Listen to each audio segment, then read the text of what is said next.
Welcome to the Chronicles Reports. I am your host, Chronicles.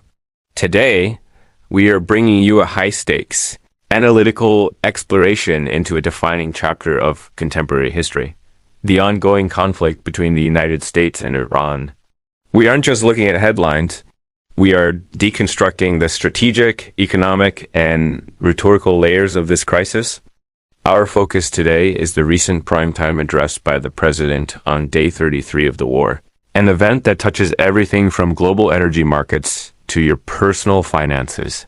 Stay tuned as we analyze how geopolitics impacts your daily life. On a recent Wednesday, the world paused, expecting a decisive shift in the Iranian conflict. Rumors of a ceasefire or a massive ground operation to secure nuclear assets filled the air. Yet, the resulting address was a total nothing burger. From a professional journalistic perspective, we are witnessing a clear strategy of rhetorical stalling. The president reiterated a stagnant timeline, suggesting the conflict would last another 2 to 3 weeks, despite offering no new policy shifts.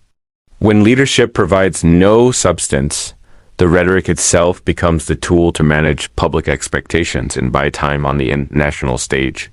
To understand why this conflict has reached a stalemate, we must explore the cultural and linguistic roots behind the Iranian resistance. There is a historical phenomenon described as Persian chauvinism, a deep-seated belief in the historical greatness of a nation. This creates a rally around the flag effect when the country is under foreign threat. Furthermore, the history of Iranian military doctrine is one of decentralization, preparing for decapitation scenarios. Iran is an urbanized, industrialized nation with a 1 million-man army and mountain passes rigged for defense. This historical and geographical reality makes any potential ground invasion a high-cost prospect. 5 weeks ago, the administration set 5 goals: destroying missiles, neutralizing the navy, dismantling nuclear complexes, containing proxies, and regime change. As of this report, while the Iranian Navy is largely neutralized, their ability to launch ballistic missiles and drones remains intact. This suggests a significant gap between strategic objectives and the results on the ground, despite the greatest bombardment in American history. This has shifted the victory condition to the Strait of Hormuz, a 21-mile-wide choke point, where Iran exerts sovereignty over world energy. How does a conflict thousands of miles away impact you? The answer's in the numbers.